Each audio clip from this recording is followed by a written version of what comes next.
Hi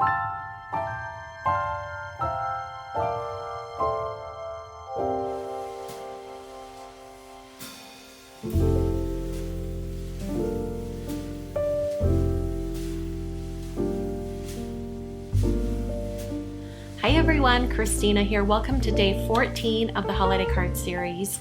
So excited you're here. Today I have a really fun project where I use a background stamp that has a bunch of gifts and presents on it, and I'm going to stamp it on black watercolor paper and then paint it with a really beautiful set of metallic or pearlescent or mica watercolors. I'll tell you more about those watercolors as we get into the painting, but let's get into it. So the stamp set I'm using today is from Simon Says Stamp. This is the Gift Boxes 6x6 background, and I'm going to be stamping it onto some black watercolor paper from Legion. It's their Stonehenge black paper.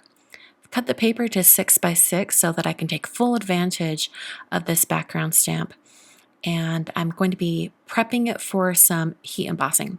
I'm using a EK Success powder tool. This is an anti-static powder tool so that it just preps the area so you can get the best embossing possible.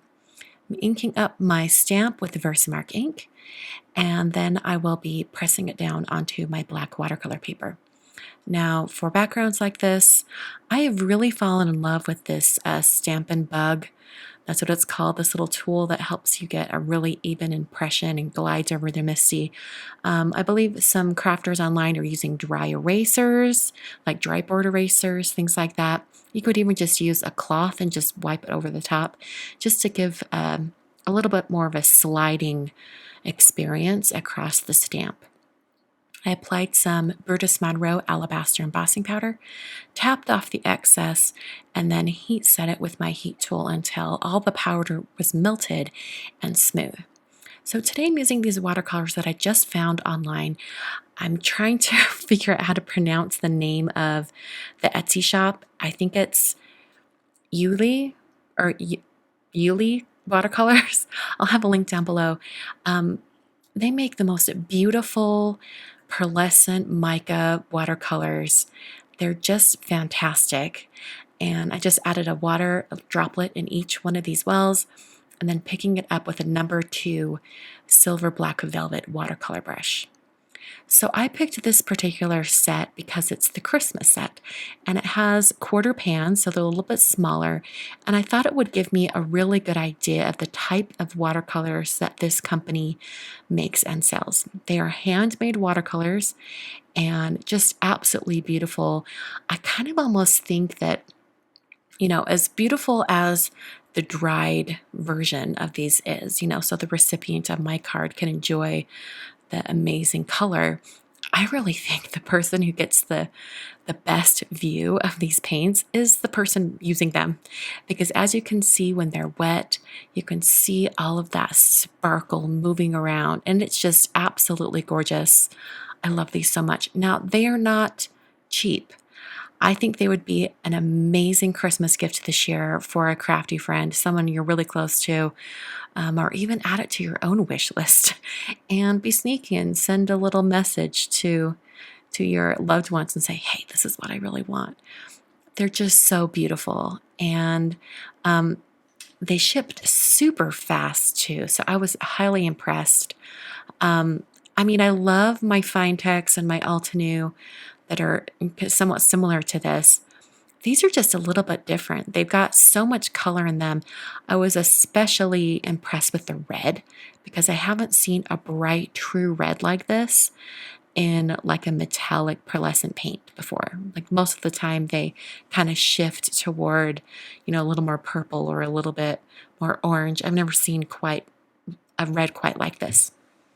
So I'm going to be using the Christmas Word Mix 1 stamp set, and then a circle from the Nested Circles die set from Simon Says Stamp.